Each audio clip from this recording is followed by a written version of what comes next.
अब हम लोग बात कर रहे थे कि जो एनपीडी का पेशेंट होता है वो हमेशा जो है एक फैंटेसी वर्ल्ड में खोया रहता है, और वो अपने आप को जो है ना बहुत ही सक्सेसफुल इमेजिन कर रहा होता है, और अपने आप खूबसूरती, मशहूरी, ये चीजें उनके बारे में वो सोच रहा होता है, और ये रियलिटी से ना बिल्कुल भी मैच नहीं कर रही होती।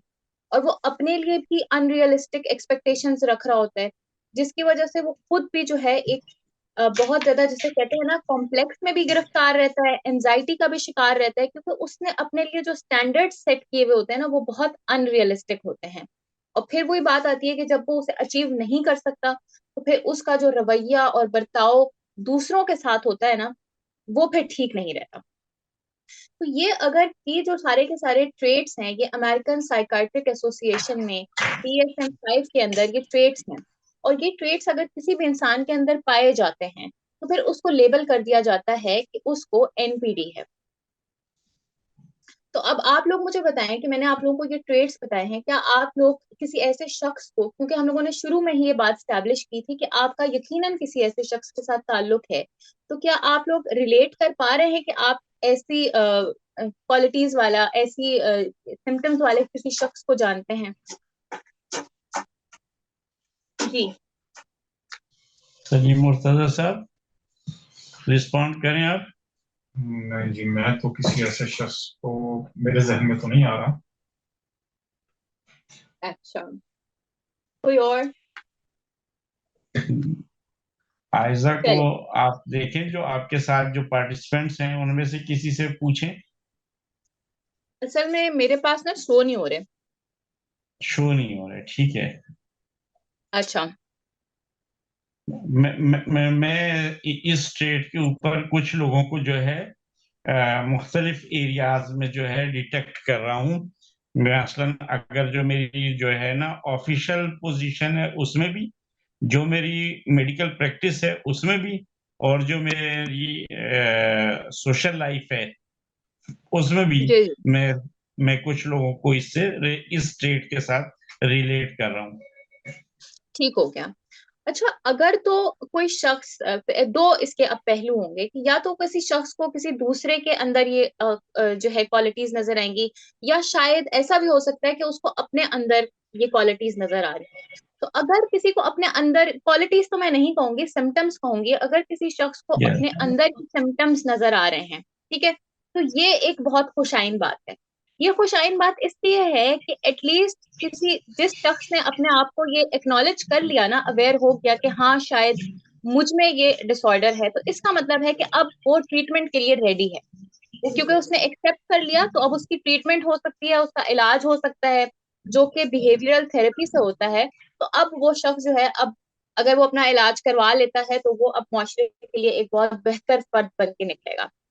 लेकिन अगर आपको नजर लग रहा है कि ये क्वालिटीज किसी दूसरे शख्स में है, तो अब आप लोगों के लिए एक बुरी खबर है, और वो बुरी खबर ये कि narcissist personality disorder is one of the few condition जिसका पेशेंट है ना, उसको अकेला छोड़ दिया जाता है, उसका इलाज नहीं किया जाता, और एवरीवन एल्स इज ट्रीटेड। अब ये ऐसी बात क्यों इसके बारे में मशहूर है, उसकी वजह यह है कि सबसे पहली बात, जो एनपीडी का पेशेंट होता है, क्योंकि उसने अपना इतना अच्छा अपने दिमाग में इमेज क्रिएट किया होता है, उसके अपने फैंटेसी वर्ल्ड में वो इतना बेहतरीन होता है, उसे अपने साथ मसला लगता ही नहीं। तो जब उसे अपने साथ मसला लगता ही नहीं, तो वो कभी भी इसका इलाज नहीं करवाता। तो ये उन बीमारियों में से बीमारी है जो कि बिल्कुल अनट्रीटेड रहती है, ठीक है ना। तो ये दूसरों को तो आप लोग ठीक नहीं कर सकते, लेकिन अब जो इस बात की दूसरी लाइन है ना कि एवरीवन एल्स इज ट्रीटेड, ये बात क्यों कही गई है? ये बात इसलिए कही गई है कि ये एक अब्यूसिव रिलेशनशिप है, ठीक है ना, ये एक अब्यूज का रिलेशनशिप है। इसमें जो बंदा एनपीडी का पेशेंट होता है वो अब्यूज करता है, और जिसपे अब्यूज हुआ होता है फिर उसको जो है एंटी ट्रीटमेंट की जरूरत पड़ जाती है। तो अब हम बात करेंगे नार्सिसिस्ट अब्यूज के ऊपर, कि नार्सिसिस्ट अब्यूज क्या होती है और ये किस तरह एक एनपीडी का पेशेंट करता है। तो सबसे पहली चीज आती है विक्टिम मेंटालिटी, ठीक है। विक्टिम मेंटालिटी और विक्टिमहुड में फर्क है, ठीक है। विक्टिमहुड ये होता है कि किसी इंसान पे कुछ बुरा हो रहा है, तो वो एक विक्टिमहुड का शिकार है, नजर आ रहा है कि उसके साथ बुरा हो रहा है, वो मजलूम है। एक चीज होती है विक्टिम मेंटालिटी, यानी कि ये शख्स खुद बुरा कर रहा है। वो एक कहावत मशहूर है कि 100 छुरे घोंप के भी इंसान कह रहा है कि मैं ब्लीड कर रहा हूँ, आई एम ब्लीडिंग। तो इसमें जो है ये इंसान जो है मुस्तकिल अपने इर्द गिर्द के लोगों को जो है जालिम लेबल करता रहता है, क्योंकि उसने अपने साथ एक लेबल अटैच कर लिया है कि मैं मजलूम हूँ। तो इस मेंटालिटी, ये इतनी टॉक्सिक मेंटालिटी होती है कि अब इससे इंसान अपनी किसी भी किए की जो है रिस्पॉन्सिबिलिटी नहीं लेता। वो कहता है कि हाँ मैंने तुम पे गुस्सा किया था, लेकिन उसकी वजह भी तुम ही थे, क्योंकि तुमने मुझे उकसाया था या तुमने ऐसे किया था, तो तुम्हारी वजह से मैंने गुस्सा किया। तो ये एक अब्यूज की फॉर्म होती है, ठीक है, जिसमें जिसपे एक्चुअली अब्यूज हो रहा होता है उसी को जालिम लेबल कर दिया जाता है, और जो अब्यूजर होता है वो कहता है मैं मजलूम हूँ। दूसरी चीज है गैस लाइटिंग। अब ये जो टर्म है गैस लाइटिंग, ये एक मूवी से ओरिजिनेट करती है 1948 की, जब उस दौर में ये जो बल्ब्स होते थे, लालटेनें होती थी, गैस बल्ब्स होते थे। तो वहां पे ये भी एक शौहर के ऊपर है कि वो शौहर ने अपनी बीवी को ना प्रूफ करना होता है कि उसकी बीवी जो है उसका दिमागी तवाजुन खराब है, जबकि उसकी बीवी बिल्कुल ठीक होती है। तो वो जो लालटेन होती है, जो गैस लाइट होती है, वो अक्सर उसको ना डिम कर देता है, और वो डिम करके जो है ना उस जो अपने घर के इर्द गिर्द की कुछ उसकी कुछ चीजें छुपा देता है, कुछ ऐसी नई चीजें ला के रख देता है कि उसकी बीवी को जो है ना अपनी सैनिटी पे शक होने लग जाता है, उसकी बीवी को आहिस्ता आहिस्ता लगने लग जाता है कि शायद उसकी बीवी पागल है। तो ये एक मैनिपुलेशन की, एक नफ्सियाती मैनिपुलेशन की ऐसी टैक्टिक है जिसमें जो गैस लाइटर होता है, जिसमें वो जो शख्स होता है वो दूसरे को मैनिपुलेट करता है, एक उलझन, एक कंफ्यूजन में मुब्तला कर देता है कि वो बंदे को लगने लगता है कि शायद उसके साथ ही कोई नफ्सियाती प्रॉब्लम है। तो अब इसके थ्रू, इस गैस लाइटिंग के थ्रू जो एनसीडी का मरीज होता है वो किस तरह से अब्यूज करेगा। मिसाल के तौर पर वो कोई बहुत हर्टफुल बात बोलेगा किसी को, और जब वो आगे से वो बंदा उससे कहेगा कि तुमने मुझे ऐसी बात क्यों कही, तो वो बिल्कुल अपनी ना बात को चेंज कर देगा और बोलेगा कि नहीं, मैंने तो इस अंदाज से की थी, मेरा तो ये अंदाज था, या मेरी तो नियत ये थी। हालांकि उसकी नियत, उसका अंदाज वही था जो उस बंदे ने परसीव किया, लेकिन ये जो गैस लाइटर होगा ये उसको बिल्कुल चेंज कर देगा। इसी तरह कोई बात खुद कह के दूसरे बंदे से कहना कि ये बात तो तुमने मुझे बताई थी इसके बारे में, ठीक है, यानी कि शिफ्ट कर देना उसके ऊपर। और ये अब्यूज वो शख्स इतनी दफा करता है, इतनी दफा करता है कि अगला जो शख्स होता है उसको लगता है कि हाँ मैं ही पागल हूँ, ठीक है। तो इस टर्म को कहते हैं गैस लाइटिंग, और ये एक अब्यूज की बहुत बड़ी फॉर्म है। किसी की चीजें छुपा देना और फिर बोलना कि तुमने खुद ही कहीं रख के तुम भूले हो, इस चीजें गायब कर देना, इधर से उधर कर देना, ये सारी जो है गैस लाइटिंग के जमरे में आती हैं, ठीक है। इसके बाद हमारे पास आता है, मेरी स्क्रीन शेयर हो रही है आप लोगों के साथ? जी आपकी हो रही है, मुझे तो हो रही है। स्क्रीन आने, मेरी स्क्रीन मेरे ख्याल में रुक गई है। सलीम मुर्तजा साहब से कहें, 7 ठीक है, मैं, पार्टिसिपेंट्स तो मौजूद हैं। चलिए ठीक है, अब मेरी स्क्रीन आ रही है। अब ये गैस लाइटिंग और नार्सिसिस्टिक स्मीयर कैंपेन जो है ये जी जी। आ रही है अब सामने। जी आपको अब्यूज की जो है ना तीसरी फॉर्म बताऊंगी कि एनपीडी का पेशेंट किस तरह से स्मीयर कैंपेन करता है। अब स्मीयर कैंपेन क्या होते हैं कि किसी को बदनाम करने के लिए एक पूरा का पूरा कैंपेन चलाना, ठीक है ना। तो जो एनपीडी का पेशेंट है, इसने अब्यूज करना है, ठीक है। तो इसको अब अब्यूज करने के लिए ना ये उस शख्स के खिलाफ, ऑफिस में अगर एक बंदा है तो वो दूसरों के जिसको इसने अब्यूज करना है उसके खिलाफ इस तरह की डॉक्यूमेंट्स, उसके खिलाफ कुछ ऐसी एविडेंसेस इकट्ठी करेगा कि वो एविडेंसेस वो दूसरों को प्रूव करेगा, दिखाएगा कि देखो ये फलाना शख्स ऐसा है, ये ट्रस्ट वर्दी नहीं है, इस पर ट्रस्ट नहीं किया जा सकता। ये सब कुछ करके, चाहे वो शख्स ऐसा हो या ना हो, ठीक है, तो ये करके वो लोगों को प्रूव करेगा कि फलाना शख्स ठीक नहीं है, एतबार के काबिल नहीं है।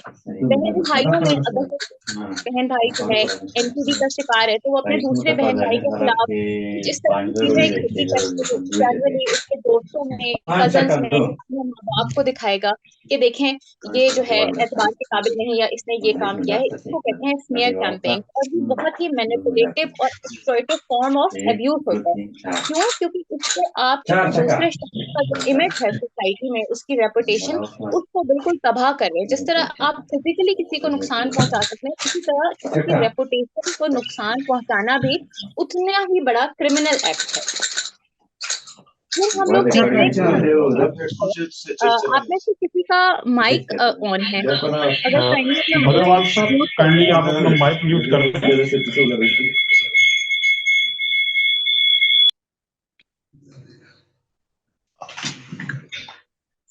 ठीक है, थैंक यू। अच्छा, फिर अब्यूज की फॉर्म में आता है कि नार्सिसिस्ट ना आपको प्रोवोक करेंगे। किस तरह से प्रोवोक करेंगे? कि आपको ना कुछ इस तरह की बड़ी सटल अंदाज में बातें कह के ना आपसे वो एक रिएक्शन हासिल करना चाहेंगे। आपको वो अब्यूज कर रहे होंगे, बहुत सटल तरीके से अब्यूज कर रहे होंगे। फिर जब आप एकदम से गुस्सा करोगे, एकदम से रिएक्ट करोगे, तो वो कहेंगे देखो ये तुम किस तरह से बोल रहे हो। या एक माँ कहेगी देखो तुम मुझसे किस तरह से बात कर रहे हो।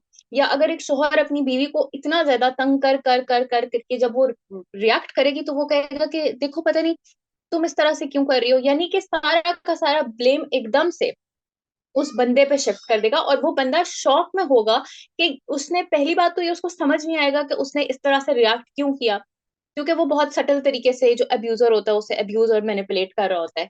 और फिर इसके रिएक्शन को वो मजीद कैश कराता है उसके स्मीयर कैंपेन्स में कि देखो इसने तो मेरे साथ ऐसे भी किया था। ठीक है। तो ये जो एनपीडी का मरीज होता है, ये अपना तो एक बहुत ही पॉजिटिव इमेज क्रिएट करता जाता है, और अपने इर्द गिर्द के समाजी जितने भी लोग होते हैं उनका जो है इमेज बिल्कुल टारनिश करने पे लग जाता है। ठीक है।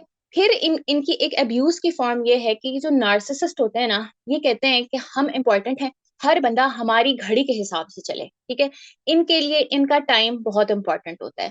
तो अगर कोई भी इनके स्केड्यूल से हट के काम करता है, तो फिर ये बहुत ज्यादा रिएक्ट करते हैं, बहुत ज्यादा गुस्सा करते हैं उस शख्स को। ये कहेंगे कि हम तो इतने डिसिप्लिन हैं, हम तो यूं हैं, हम तो इस तरह है, हम तो ये काम जल्दी कर सकते थे, तुमने देर कर दी।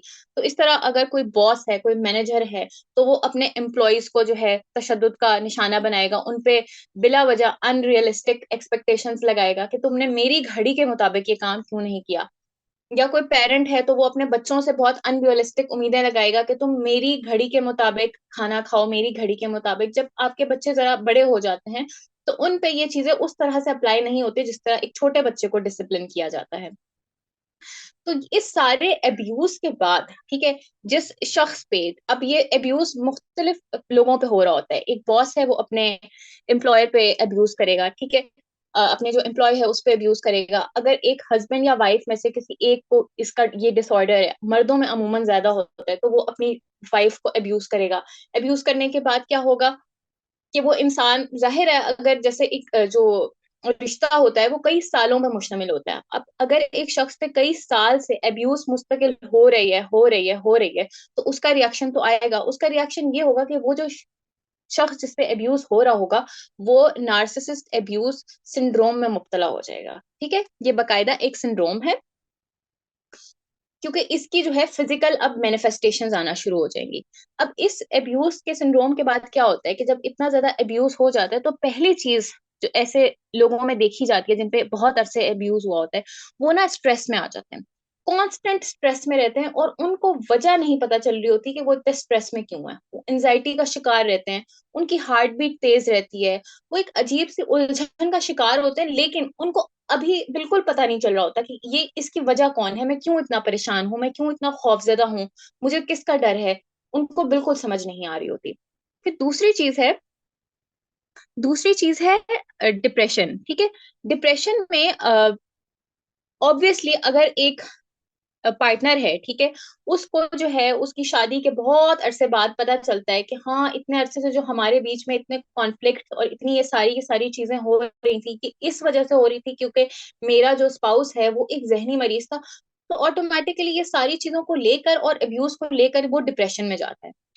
तीसरी चीज आती है लो सेल्फ एस्टीम। आप लोगों को मेरी आवाज आ रही है? हेलो? हेलो? एक मिनट, मैं जरा इसको देख के जरा। जी आ रही है, आपकी आवाज बिल्कुल साफ आ रही है। चले, ठीक है, ठीक है। अच्छा, अब जैसे तीसरी चीज है लो सेल्फ एस्टीम।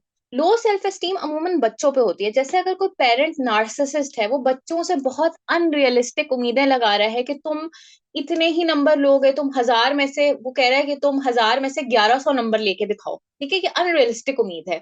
वो उससे कह रहा है कि तुम सुबह 5 बजे उठो, मेरे साथ 5 बजे उठो क्योंकि मैं 5 बजे उठता हूँ।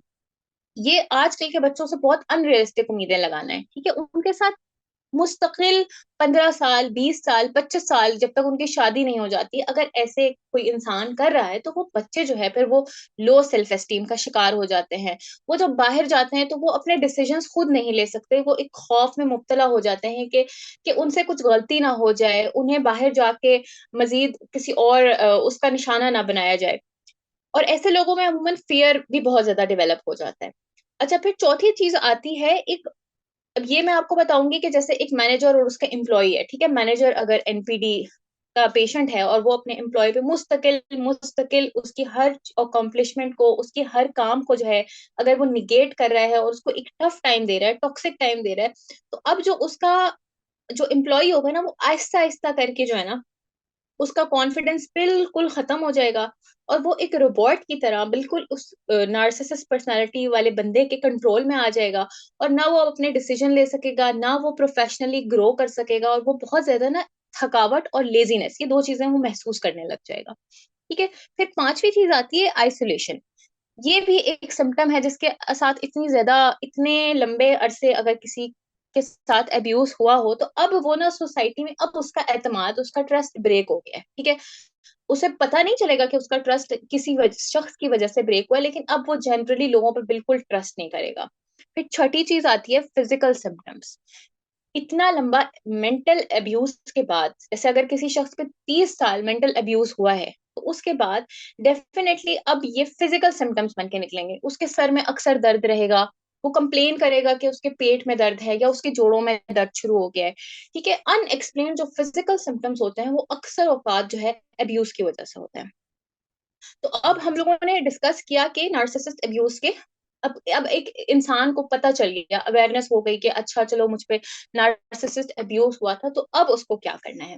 अच्छा, जो नार्सिसिस्ट अब्यूज का सिंड्रोम है, ये जनरली इट इज, अगर जैसे बहुत एक्सट्रीम केसेस हैं, जैसे आप डिप्रेशन में चले गए या आप बहुत ज्यादा एंजाइटी में चले गए, तो ये चीजें तो डेफिनेटली इसके लिए आपको प्रोफेशनल हेल्प की जरूरत है, यानी आपको किसी साइकाइट्रिस्ट या साइकोलॉजिस्ट की जरूरत है। लेकिन अगर ये सिम्टम्स थोड़े से सटल हैं आपके, जैसे कि ये लैक ऑफ सेल्फ कॉन्फिडेंस या लो सेल्फ एस्टीम, और आपको पता भी चल गया कि आपकी क्यों हुई है, तो सबसे पहली चीज है आप एक्नॉलेज करें कि आपके साथ अब्यूज हुआ है। ठीक है। अपने आप को आप प्रेप टॉक लें, जनरल पे अपना, जो लोग जर्नलिंग करते हैं वो यानी कि डायरी लिखना शुरू करते हैं कि मेरे साथ ये हुआ था, ये हुआ था, ये हुआ था। अच्छा, उसका तरीकेकार ये होता है कि जब भी आप अपने नेगेटिव लाइफ एक्सपीरियंसेस के बारे में लिख रहे होते हैं, तो उसमें आपको उसको ना लिख के फाड़ के फेंकना होता है। इस चीज को कहते हैं ट्राउमा शिफ्टिंग एंड ट्राउमा डिस्ट्रॉइंग। ठीक है। आपने अपना ट्रॉमा एक पेपर पे शिफ्ट किया, और उसके बाद अब आपने पेपर को फाड़ दिया, तो वो आपका ट्रॉमा बहुत हद तक रिड्यूस हो जाता है। इसके ऊपर एक रिसर्च भी हुई, एक स्टडी भी हुई कि बहुत सारे लोगों को उन्होंने इस तरह पेपर फराहम किया और कहा कि अपने नेगेटिव लाइफ एक्सपीरियंस के बारे में बस लिखते जाओ, लिखते जाओ, लिखते जाओ, लिखते जाओ। तो शुरू में जब लोग लिख रहे थे, तो वो बहुत ज्यादा ना एक्सट्रीम इमोशन के साथ लिख रहे थे। उसके बाद उन्हें दोबारा पेपर दिया गया कि अब दोबारा से लिखो, तो जब अब उन्होंने दोबारा लिखा, तो उनके जो इमोशंस थे वो काफी ज्यादा जो है ना अब सेटल हो चुके थे, अब उनको इतना गुस्सा या इतना गम नहीं था। तो इसको कहते हैं ट्राउमा टेयरिंग, यानी आपने ट्राउमा अपना शिफ्ट करके ट्राउमा टेयर कर दिया। ये चीज आप करें अगर आपके साथ अब्यूज हुआ है, क्योंकि आपको फिर बहुत सारी बातें याद आएंगी। जब एक दफा आप एक्नॉलेज कर लेते हो, तो फिर आपको याद आना शुरू हो जाती है कि अच्छा ये भी हुआ था, ये भी हुआ था। उस सबको फिर आपने पेपर पे लिख के पेपर को डिस्ट्रॉय करना है। दूसरी चीज है कि अब आपने अपनी बाउंड्रीज सेट करनी है। जब आपको एक दफा पता चल गया कि आप अब्यूज हो रहे हो, तो अब आप अपनी अपनी बाउंड्रीज सेट करो। जैसे मैं आपको, जो मैंने शुरू में एक एग्जांपल दी थी एक मैनेजर की, तो उस मैनेजर से जो एम्प्लॉय है वो किस तरह से बाउंड्रीज सेट कर सकता है। तो वो इस तरह से बाउंड्री सेट कर सकता है कि अब दोबारा अगर मैनेजर उसको उसकी अकम्पलिशमेंट पे उसको कुछ कहता है, तो वो बहुत रिस्पेक्टफुली अपने मैनेजर को बता सकता है कि जहां अगर मेरे अंदर गलतियां हैं, वहां मैंने अच्छे काम भी किए हैं, उसको अपफ्रंट होना पड़ता है। या वो अगर कोई फ्रेंड है उसका, वो उसको बहुत ज्यादा रिडिक्यूल कर रहा है, डिवैल्यू कर रहा है, तो वो अपने फ्रेंड को बता सकता है कि देखो, तुम्हारी इस चीज से मेरी मेंटल हेल्थ इफेक्ट हो रही है, और मुझे अपनी मेंटल हेल्थ का बहुत ख्याल है, अब मैं मजीद तुम्हारी ये चीजें बर्दाश्त नहीं करूंगा। या अगर किसी स्पाउस को पता चल जाता है कि मेरा पार्टनर मेरे साथ इस तरह कर रहा है, तो वो उसको बहुत क्लियर कट बता सकता है कि तुम्हारे इस रवैये या तुम्हारे इस बर्ताव की वजह से मेरी मेंटल हेल्थ इफेक्ट हो रही है। ये वही बात है ना कि आपने स्टिग्मा को खत्म करना है। ठीक है। आप डिक्लेयर करें कि हाँ ठीक है, मुझे मुझे नफ्सियाती मसला हो रहा है इससे। जब आप एक्सेप्ट करोगे तो अगला बंदा भी फिर उस चीज को एक्नॉलेज करेगा। तीसरी चीज ये है कि आप किसी दूसरे बंदे से अपने वो इमोशंस या जो अपनी चीज है ना, इसको भी ट्रॉमा डंपिंग कहते हैं, लेकिन इसके बाद इसको इतना इनकरेज नहीं किया जाता, क्योंकि हमारे रिलीजन में थोड़ा सा इस चीज को मना किया गया है कि आप किसी शख्स से डायरेक्टली वो सारी की सारी बात करें। डेफिनेटली आपको सपोर्ट की जरूरत होती है, आप किसी ट्रस्ट वर्दी बंदे को जाके बता सकते हैं कि वो आपको तसल्ली या दिलासा दे दे, लेकिन इससे ज्यादा बेहतर वो जो मैंने आपको पहला तरीका बताया था कि आप एक सफे पे, खाली सफे पे लिखें और उस सफे को डिस्ट्रॉय कर दें, ये ज्यादा बेहतर तरीका है। और फिर लास्ट चीज आती है कि अब अब्यूज को जब आप ये सब चीजें कर लेते हो, ये सारे एक्ट कर लेते हो, आपका गुस्सा, आपका गम कुछ कम हो जाता है, तो अब आपने अपने ऊपर फोकस करना है। ठीक है, अपनी आपने पर्सनल ग्रोथ पे फोकस करना है, अपनी सेहत पे फोकस करना है। ठीक है, अब आप उठें जाएं, जब आप उस बंदे से अपनी थोड़ी सी बाउंड्री सेट कर लेते हैं ना और उससे कांटेक्ट कम कर लेते हैं, अब वो मुस्तकिल आपको डिवैल्यू नहीं कर रहा, बार बार आपको चीजें नहीं कह रहा। जैसे अगर आपके घर में आपका स्पाउस है, आप बाहर निकल जाएं, आप बाहर निकल के वॉक करें, ठीक है, आप एक्सरसाइज करें, वर्जिश करें, आपके जो अच्छे पॉजिटिव लोग हैं उनमें अपने आप को सराउंड करें, कोई अपनी हॉबी ढूंढ लें, जैसे बागबानी कुछ लोगों को शौक होता है, या कुछ भी ऐसी हॉबी में अपने आप को महव कर लें, ताकि वो जो शख्स है वो आपको कॉन्स्टेंटली जो है तकलीफ का निशाना ना बनाता रहे। ठीक है, उसके बाद आप जब अपने आप पे फोकस करते हैं ना, तो आप हेल्दी खाना स्टार्ट करते हैं, आप एक्सरसाइज स्टार्ट करते हैं, आप कोई अच्छी किताब उठा के पढ़ेंगे। किताब, यकीन माने, किताब पढ़ने से ना आपके जो विजडम है, आपकी जो अकल है, उसमें बहुत इजाफा होता है, और आपका जो पर्सपेक्टिव है ना वो ब्रॉडन हो जाता है। ठीक है, शुरू में जो लोग किताब नहीं पढ़ते उनका एक बहुत नैरो पर्सपेक्टिव होता है, वो हर चीज को जो है ना बस एक एक लेंस से देखते हैं।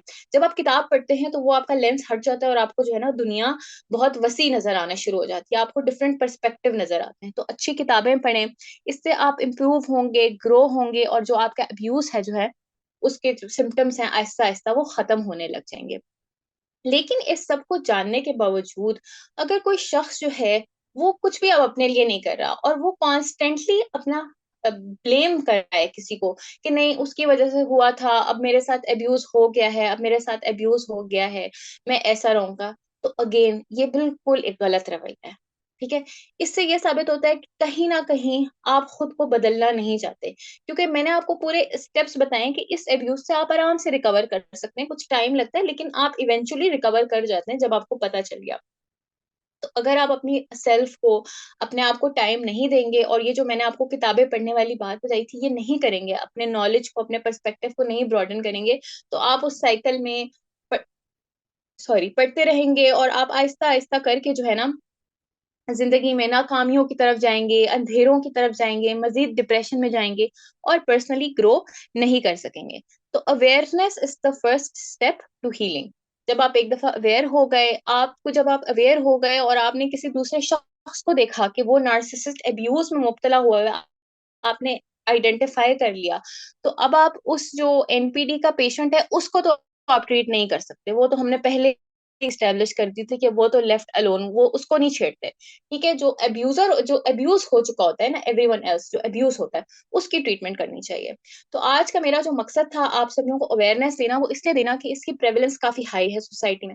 तो आप लोग देखें अपने इर्द गिर्द के लोगों को कि कौन अब्यूज हो रहे हैं। ठीक है, अब्यूजर्स कम है लेकिन जो अब्यूज हैं वो बेचारे ज्यादा हैं। तो आप उन लोगों को देखें, मवाद मौजूद है जिसके बारे में, जिस पे आप रिसर्च कर सकते हैं, एक दूसरे को बता सकते हैं, किताबें पढ़ सकते हैं, और लोगों में आम करें कि जो भी बेचारा अब्यूज्ड है, इस वक्त तकलीफ या परेशानी में मुब्तला है, आप उसकी परेशानी दूर करें, उसकी मदद करें, और इसी तरह जो है अपने मुआशरे में एक बेहतर किरदार अदा करें। तो किसी का कोई क्वेश्चन?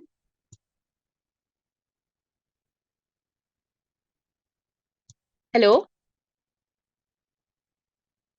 किसी का कोई क्वेश्चन है तो प्लीज बताएं, मैं ये अब ऑफ कर रही हूँ।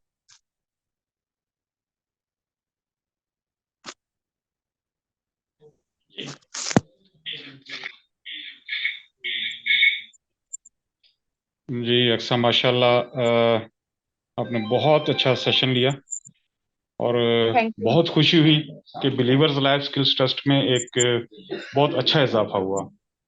कुछ शुक्रिया लोग अंकल, कहते थे बहुत कि बहुत। बिलीवर्स लाइफ स्किल्स ट्रस्ट का फ्यूचर नहीं है, तो मेरा ख्याल से हमारा फ्यूचर बहुत ब्राइट है। और अगर आप जैसे लोग टीम में शामिल हैं तो हमें किसी चीज़ की फिक्र नहीं है। तो अल्हम्दुलिल्लाह बहुत अच्छा सेशन लिया आपने। माशाल्लाह, और अपने शुक्रिया वालिद साहब अंकल। का नाम रोशन कर दिया माशाल्लाह। शुक्रिया अंकल, शुक्रिया।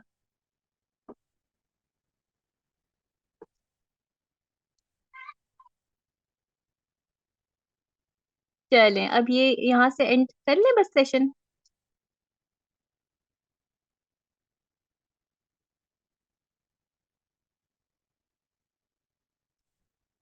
स्टॉप कर लें। बाकी खैर सब लोगों का शुक्रिया जिन्होंने ये सेशन सुना।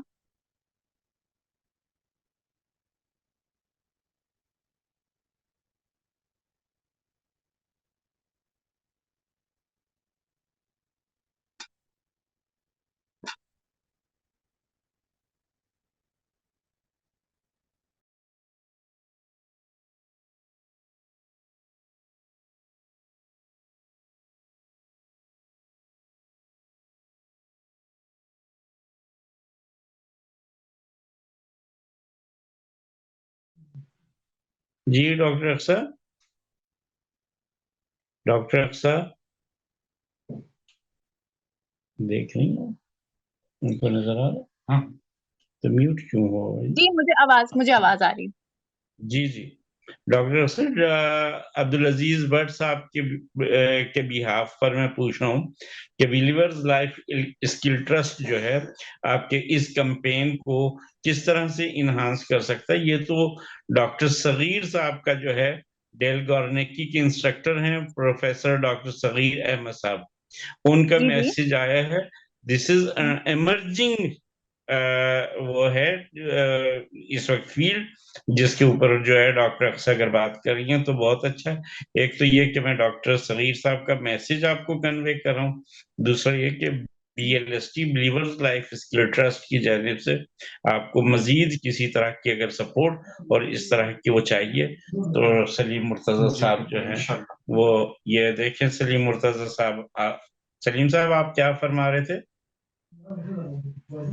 जी, जी, मैं मैं अक्सर अक्सर को को मुबारकबाद मुबारकबाद भी दूंगा दूंगा और और अपनी अपनी तरफ तरफ से से भरपूर भरपूर ताउन की यकीन दहानी करवाता हूँ कि हम इंशाल्लाह इंशाल्लाह साथ हैं, और जितना भी आपको सपोर्ट कर सकेंगे हम करेंगे, क्योंकि आप लोगों से हमारा फ्यूचर है, हमारे मुल्क का भी फ्यूचर है, हमारे इदारे का भी फ्यूचर है। और वेल डन। और थैंक यू मेरा अंकल। ख्याल से आज आपने अपने वालिद साहब का नाम रोशन कर दिया, माशाल्लाह जी, माशाल्लाह। शुक्रिया शुक्रिया। बस ये अंकल, बस मैं चाह रही थी कि ये इस्लामाबाद में या रावलपिंडी में अगर हम स्कूल्स में बिलीवर्स लाइफ स्किल ट्रस्ट वालों की तरफ से करवा लेना, कि वहाँ काफी सारे बच्चे होते हैं, तो मैं अभी मेरा चक्कर लगेगा इंशाल्लाह नेक्स्ट वीक भी ना इस्लामाबाद, तो अगर हम अरेंज कर लें। जी जी, इंशाल्लाह इंशाल्लाह बिल्कुल। ये तो शुरू दिन से हमारा मकसद भी यही था। डॉक्टर अजीमुशान साहब तो इस बात को खुद लेके चले हैं कि स्कूल कॉलेजेस यूनिवर्सिटीज में हम बच्चों को ट्रेन करें और उनको इन चीज़ों के बारे में आगाही दें, लाइफ स्किल्स पे। तो हमारा तो मकसद ही यही है। तो पहले भी जी जी करवाते रहे, और अब चूंकि आप भी हमारे एक टीम का हिस्सा हैं, तो इंशाल्लाह आप तो जी, बहुत तेजी से आगे बढ़ेंगे इंशाल्लाह। इंशाल्लाह इंशाल्लाह। आपको अगर इस रावलपिंडी में वो चाहिए, प्लेटफॉर्म चाहिए, तो जी जी एरिड यूनिवर्सिटी का जो है, एरिड यूनिवर्सिटी में हम आपके 2 सेशंस जो हैं 8 फरवरी के बाद, इलेक्शन के हम्म, फौरन बाद अरेंज करवा सकते हैं, डिपेंड अपॉन योर अवेलेबिलिटी। जी। Nice to hear you and congratulate, salute to you and your efforts. चलें, शुक्रिया बहुत बहुत। आप लोग थैंक भी अपना यू। ख्याल रखें, मेरे ख्याल में अब मगरिब की नमाज का टाइम भी होने वाला है। जी ओके, अस्सलाम चले वालेकुम। ठीक है, खुदा हाफिज, खुदा हाफिज।